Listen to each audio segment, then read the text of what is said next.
Supongo que habéis visto un poco más de luz de lo normal. Es que hemos puesto más luz, por supuesto. Hubo un tiempo una luz muy brillante que se apareció en el cielo, aparentemente, y llamó la atención a unos hombres. Y decidieron seguir esa luz y les llevó a la verdadera luz. Vamos a Mateo capítulo número 2, por favor. Mateo capítulo número 2, versículos 1 al 12.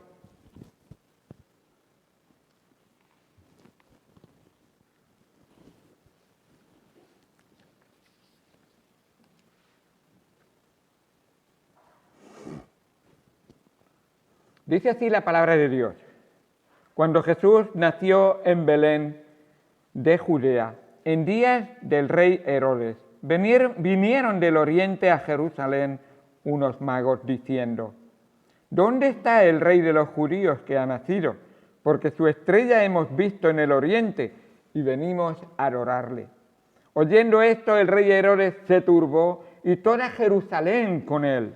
Y convocados todos los principales sacerdotes y los escribas del pueblo, les preguntó dónde había de nacer el Cristo. Ellos le dijeron: en Belén de Judea, porque así está escrito por el profeta. Y tú, Belén, de la tierra de Judá, no eres la más pequeña entre los príncipes de Judá, porque de ti saldrá un guiador que apacentará a mi pueblo Israel.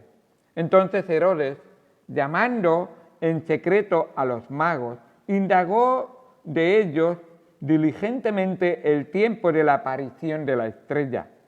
Y enviándolos a Belén dijo: id allá y averiguad con diligencia acerca del niño, y cuando halléis, hacedmelo saber, para que yo también vaya y le adore.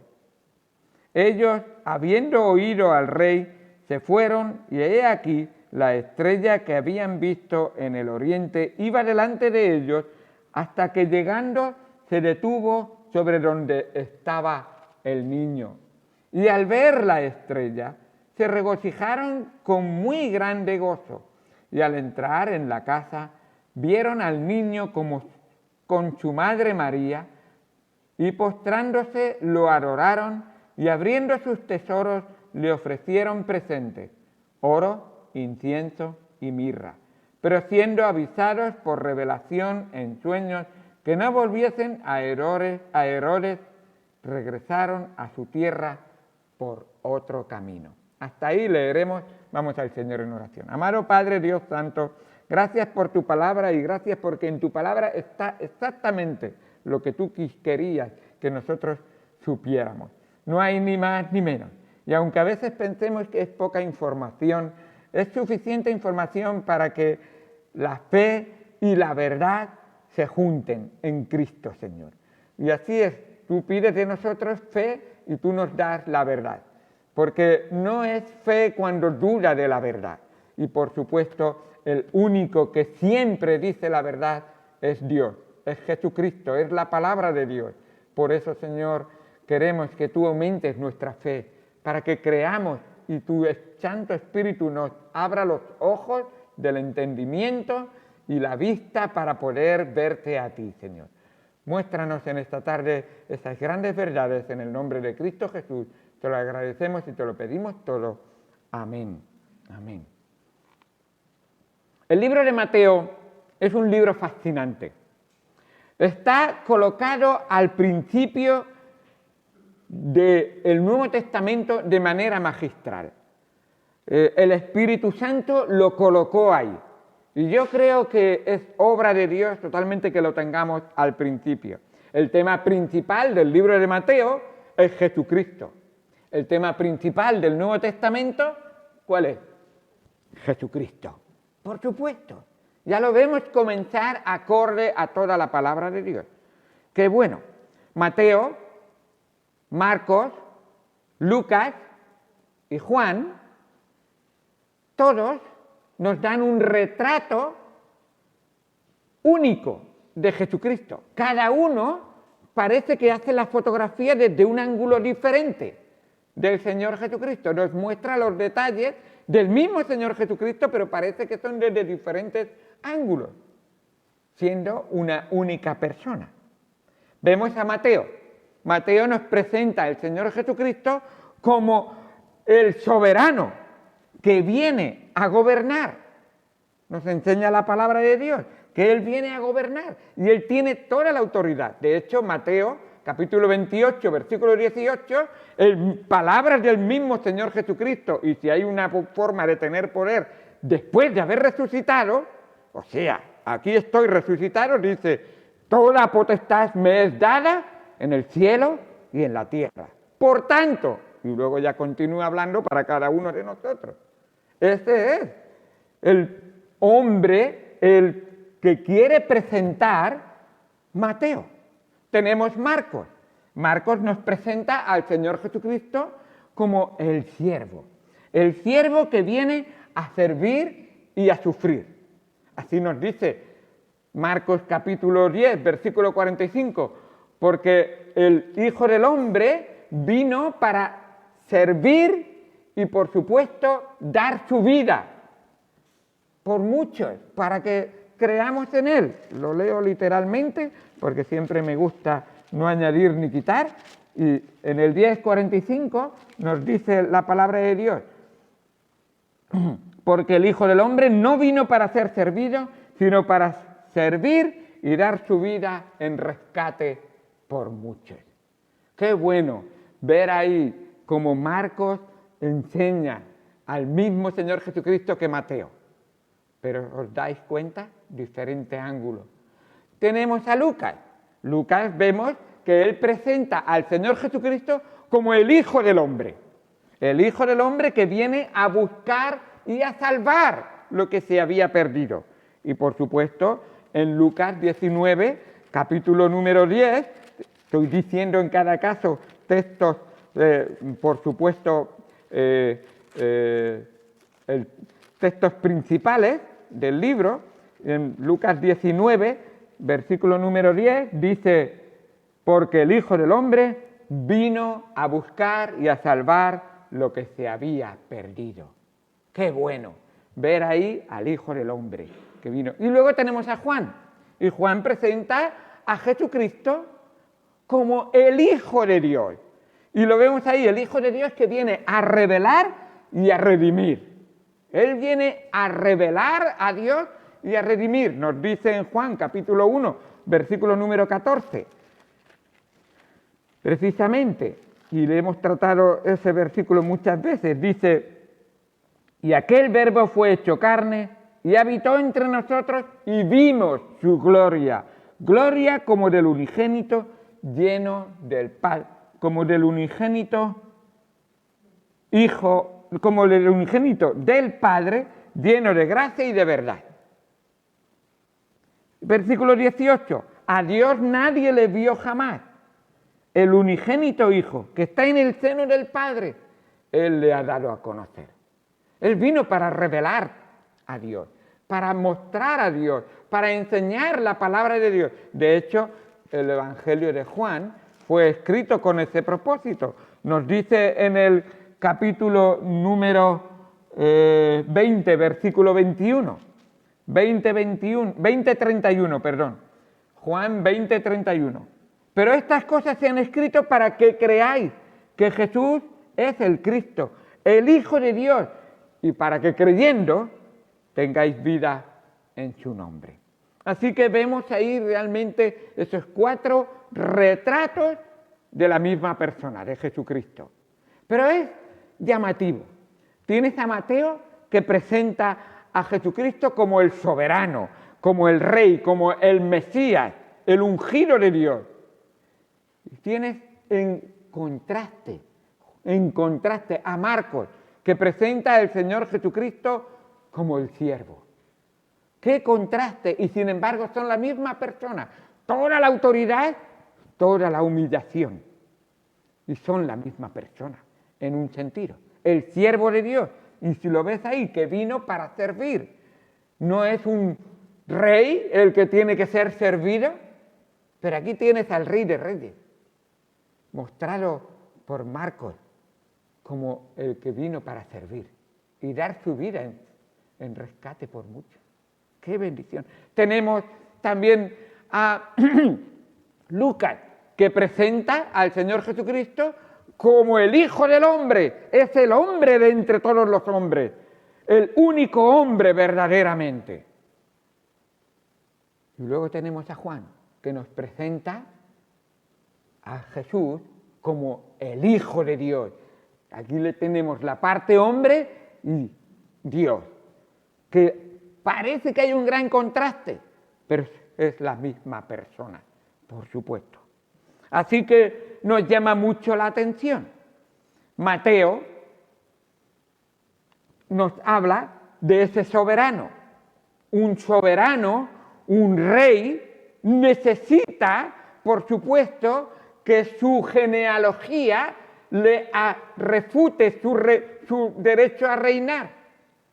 ¿Y qué tenemos en Mateo? ¿Con qué empieza Mateo? Mateo 1:1 nos habla claramente. Libro de la genealogía. ¿Os dais cuenta que quiero, y eso es voz de Mateo, que quiero presentaros a Jesús como rey? Entonces la primera cosa que voy a hacer es daros la genealogía.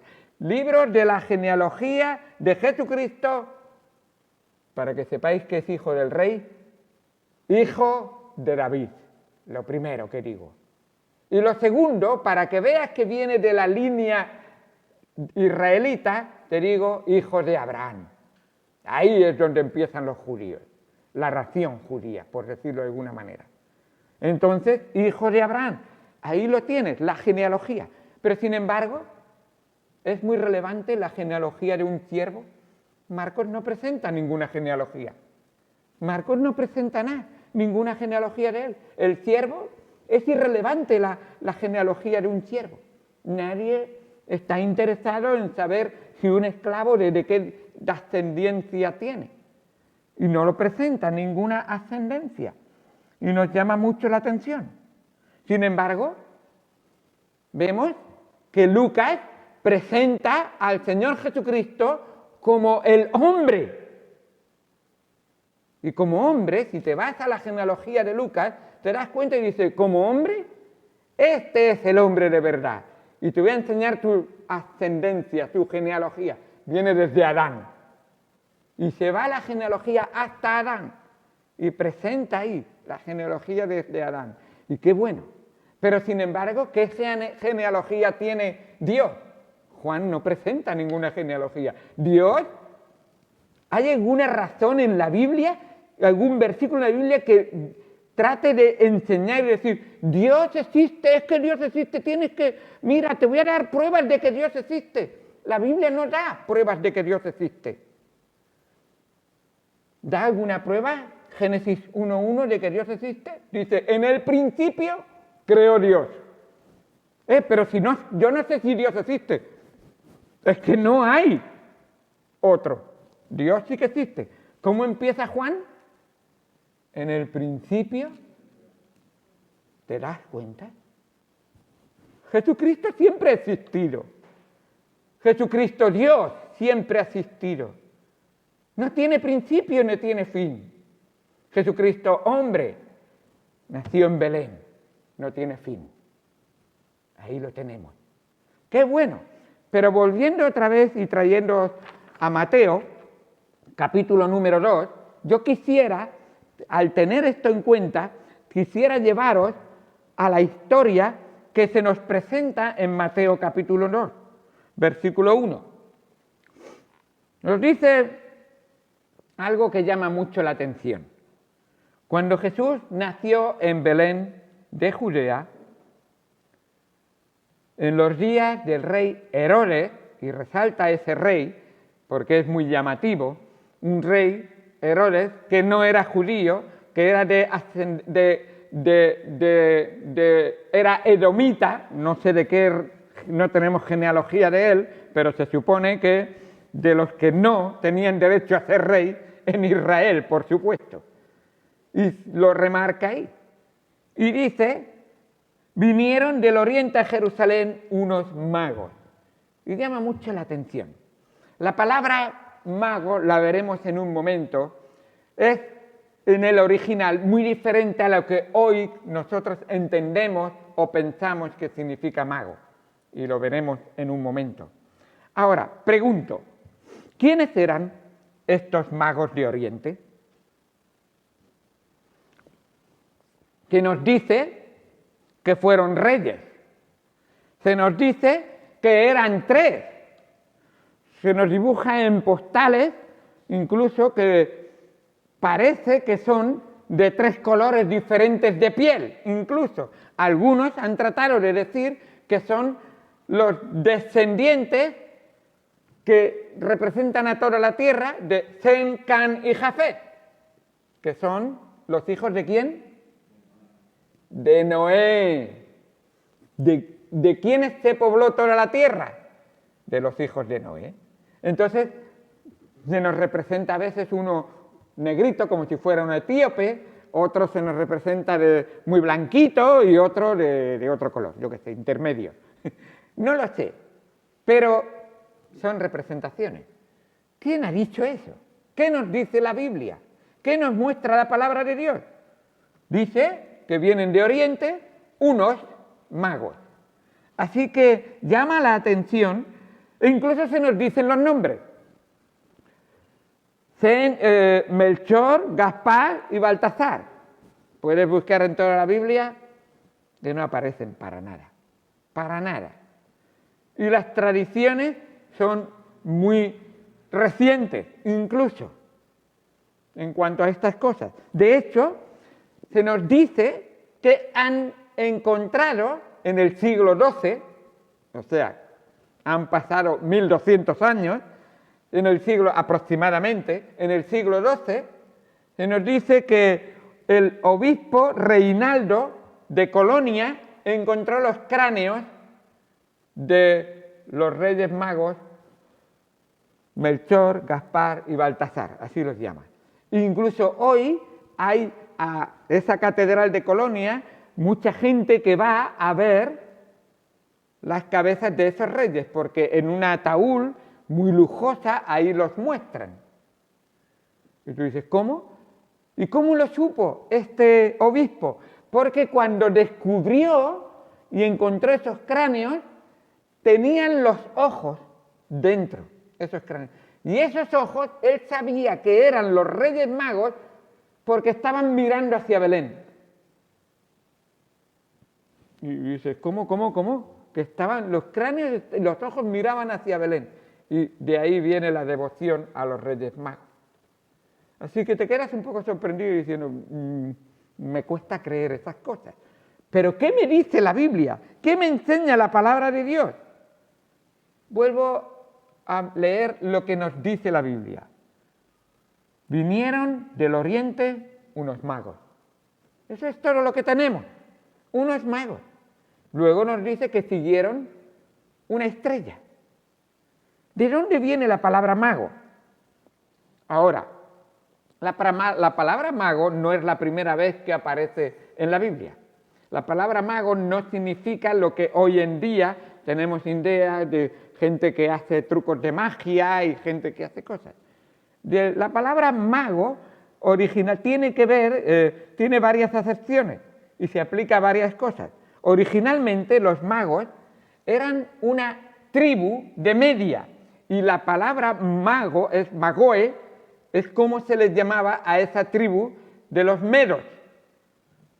A esa tribu de los medos se le llamaba magos.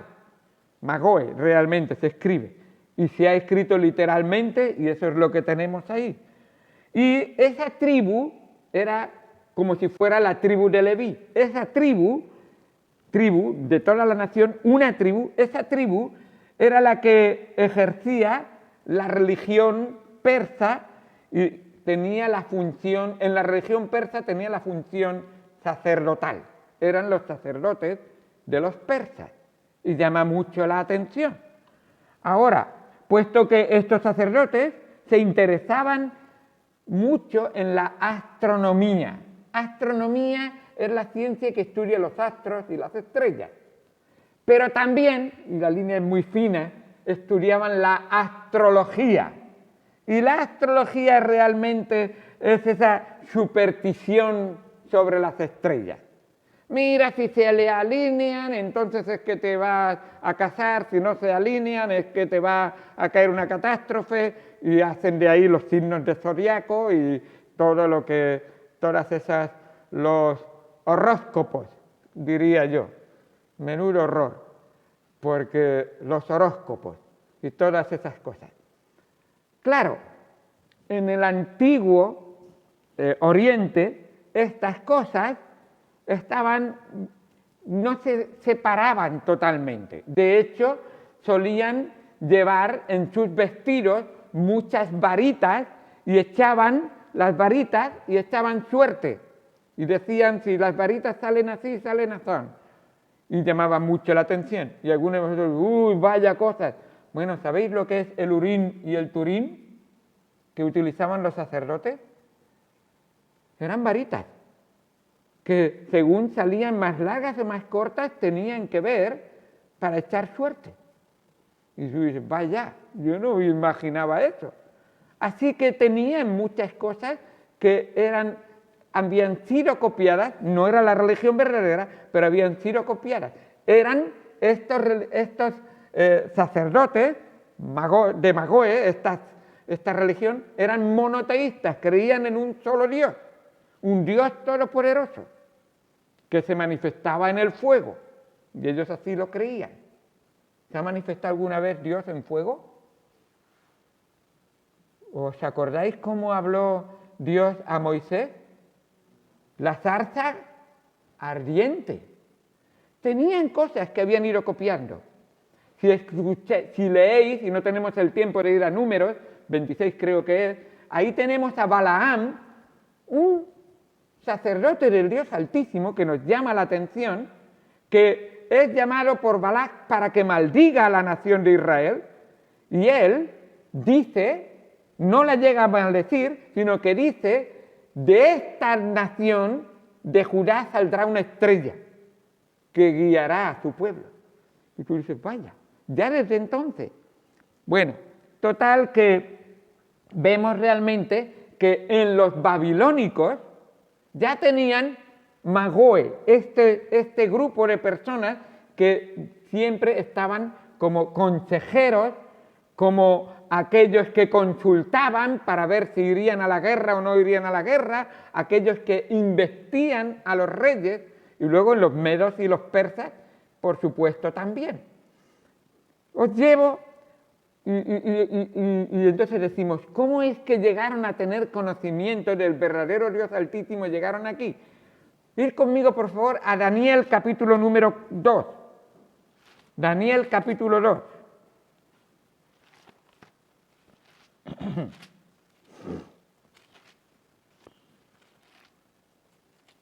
Dice en el versículo número 2, el rey Nabucodonosor ha tenido un sueño, y entonces él dice, quiero que me digáis cuál es la interpretación del sueño. Y llegan y le dicen, voy a llamar a todos estos consejeros, a todos estos que me están siempre guiando en todas las decisiones y todo lo que hago. Y dice el versículo número 2, hizo llamar el rey a magos, astrólogos, veis que ahí está la relación, encantadores y caldeos, para que le explicasen sus sueños. Vinieron pues y se presentaron delante del rey. Lo que ellos no esperaban es que el rey les iba a decir, sí, quiero que me deis la interpretación, pero no os voy a decir el sueño. Me tenéis que decir vosotros también el sueño. Si de verdad sabéis interpretar y sabéis entender las cosas futuras, contadme vosotros también. Lo que había pasado es que Nabucodonosor había olvidado el sueño, pero en el sueño tuvo algo que le dejó muy inquieto, y este sueño fue de Dios. Así que cuando no pudieron darle la información ni del sueño ni la interpretación, entonces decidió matarlo. Así que cuando entre esas personas no se había enterado todavía estaba Daniel, y cuando llegó el jefe de la guardia, Ariot, para matar también a Daniel. Dice, ¿por qué se nos hace esto? Y entonces dice, pues porque el rey ha tenido un sueño y no saben interpretar los magos ni los sabios, y estaban estrechamente relacionados, ni los astrólogos, ni los astrónomos, no saben interpretar decir el sueño ni interpretar. Dice, pues yo creo en un Dios que es todopoderoso para poder decirlo. Así que Dios le revela a Daniel el sueño y la interpretación del sueño. En el sueño ya sabéis perfectamente que ve una estatua donde se ve su cabeza de oro,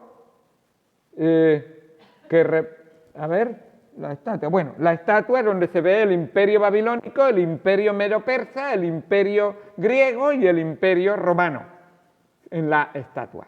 Continuando, pasa el tiempo y os acordáis que Nabucodonosor era muy soberbio y él se ensoberbece diciendo qué gran ciudad tengo, qué poderoso que he sido, y Dios le hace comer hierba y convertirlo en una bestia y comer hierba. Cuando él recupera todo, dice en Daniel capítulo 4, versículo 9. Daniel 4, 9. Nabucodonosor recupera la cordura y entonces hace llamar a Belsasar. A Daniel le cambian el nombre y lo llaman Belsasar. Y este es el Daniel. Dice el versículo número 9. Belsasar, bueno, voy a leer el versículo 7. Y vinieron magos, astrólogos, caldeos y adivinos, y les dije el sueño, pero no me lo pudieron mostrar su interpretación. Hasta que entró delante de mí Daniel, versículo 8, cuyo nombre es Belsasar, como el nombre de mi Dios, en quien mora el espíritu de los dioses santos. Conté delante de él el sueño diciendo, Belsasar, jefe de los magos. Y aquí es lo que nos dice la palabra de Dios. A Belsasar, Nabucodonosor lo hizo jefe de los magos. Ya que he entendido que hay en ti espíritu de los dioses santos y que ningún misterio se te esconde, declárame las visiones de mi sueño que he visto y su interpretación. Y esta es una segunda ocasión. Así que tenemos aquí a Daniel hecho jefe de todos los astrólogos, astrónomos, de todos los que llaman magos, de todos estos. Y Daniel, sabéis que tenía un testimonio firme, claro y nítido. Siempre confiaba y creía únicamente en Dios. Oraba 3 veces al día, aunque el edicto fuera el que fuera, él siempre oraba a su Dios verdadero, aunque le costara ir a la boca de los leones.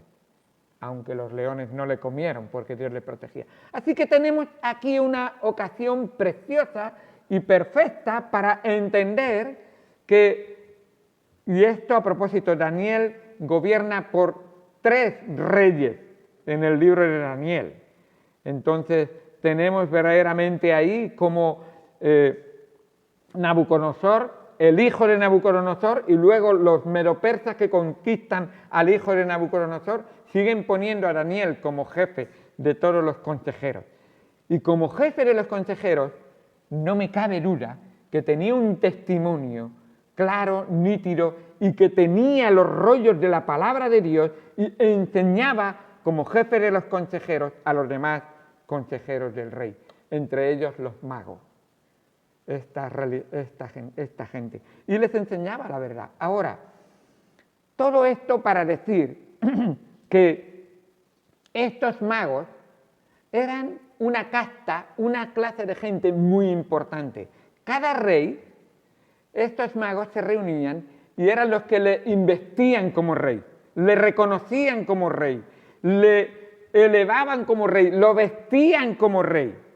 Así que ¿no os llama la atención al saber de todo esto que llegamos al tiempo del Señor Jesucristo y vienen del oriente unos magos que invisten y reconocen al rey y le preguntan a Herodes. Y a propósito, se suele representar 3. Nos dice la tradición que podrían haber llegado a ser 12 de estos magos con todo su séquito, que como mínimo vendrían, como eran los soldados persas, con 1000 soldados acompañándoles. Se nos dice la historia, y ahora no tengo el tiempo de leer, pero de Heródoto, dice un historiador romano, dice que en este tiempo las tropas de Herodes estaban fuera y ahí llega este séquito con sus por lo menos 1000 soldados que vienen al palacio, y cuando tú ves aquí, ¿quién realmente reconoce a quién? Es Herodes que reconoce a estas autoridades que han llegado. ¿Y quién tiene miedo de quién? Es Herodes que tiene miedo precisamente y se turba. Y la población, incluso los sacerdotes, se turban y tienen miedo al escuchar que estos que invisten a los reyes y reconocen a los reyes, ahora vienen a reconocer al rey de los judíos. Porque Herodes no es legítimamente rey. Ha tenido que matar cantidad de personas, incluso familiares suyos, para llegar a ese momento en que César le deja reinar. Y no le corresponde reinar. Es un edomita que no es de la nación de Israel, para nada. Los edomitas vienen de Jacob, los israelitas vienen de Jacob, los edomitas vienen de Esaú, el otro hermano, pero estamos hablando dos miles de años después. Así que vemos realmente, y él dice, nosotros venimos a adorar, y la palabra adorar tiene que ver con postrarse y besar los pies y reconocerle como el que tiene toda la autoridad en toda la tierra. Así era como se creía que cuando los medopersas reinaban, toda la tierra les pertenecía a ellos. Así que estaban y todo lo conquistaban. Así que estaban viendo que Jesús era el que cumpliría las esperanzas de que reinaría sobre toda la tierra. ¿No es Jesús el que un día reinará sobre toda la tierra? Así que ya puedes ver que la razón de que se turbe Herodes, la razón de que se turbe el pueblo entero, está totalmente justificada. Aquí están reconociendo al Rey de Reyes, estos hombres que han venido, y vienen para investirlo como rey. Y llama mucho la atención porque dicen que hemos visto su estrella. Esa palabra estrella habla de resplandor y tiene que ver con el resplandor de la luz de Dios, la Shekinah de Dios, ese resplandor. Así que venimos siguiendo el resplandor de Dios que se va a postrar sobre Dios mismo. Y tenemos aquí realmente como vemos que estos hombres vinieron y no solamente se inclinaron, no solamente le reconocieron y le adoraron como rey humano y como Dios, sino que les dieron presentes que corresponden a ese verdadero Dios. Así que llama mucho la atención al ver que Herodes se indigna dentro de sí mismo, se odia a ese rey de los judíos y que quería destruirlo, y de hecho se vieron las intenciones de Herodes, puesto que indagó el nacimiento de esa estrella y trató de destruir a todos y mató a todos los niños de Jerusalén, de Belén y de alrededor de Belén, de 2 años para abajo. Menos mal, de alguna manera, que Dios permitió que José y María cumplieran con la ley judía. Tras nacer el niño, al 8º día, siendo todavía pobres, José y María vinieron a Jerusalén al templo y ofrecieron lo que establece la ley para un pobre.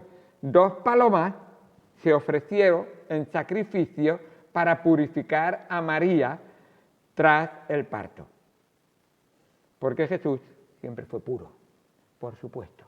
Y volvieron a Belén y vivieron en Belén. No creemos que Jesús estaba viviendo en un pesebre, durmiendo en un pesebre, ni viviendo en una cuadra cuando los magos volvieron. De hecho, nos dice la palabra de Dios en el versículo 12 que llegaron donde estaba Jesús y la estrella que estaba sobre ellos se regocijaron con muy grande gozo y al entrar en la casa, ¿vale? Ya creemos que estaba en una casa. Había pasado suficiente tiempo que ahora no vivían en un establo, vivían en una casa. No sabemos cuántos meses, no sabemos si un año por lo menos, podría haber sido, aproximadamente podría haber sido, pero estaban en la casa, vieron al niño con su madre María y postrándose, y esa palabra postrar es inclinar rostro en el suelo y besar los pies. Solo se hacía con autoridades, o sea, autoridades eclesiásticas, o sea, religiosas y autoridades políticas, solamente lo hacían con uno que estaba por encima de ellos. Y eso es lo que hicieron. Y entonces, adorar. Esta palabra adorar tiene que ver con lo que se hace a un Dios. O postrarse sobre alguien superior, adorar sobre un Dios, a un Dios. Y abriendo sus tesoros, le ofrecieron presentes, oro, incienso y mirra. Aquí dejaron de ser pobres, José y María. Aquí obtuvieron oro, incienso y mirra. Incienso y mirra eran de valor elevado. Así que aquí José y María pasaron a otra escala socialmente hablando. Algunas personas pretenden decir que vivieron toda la vida en la pobreza.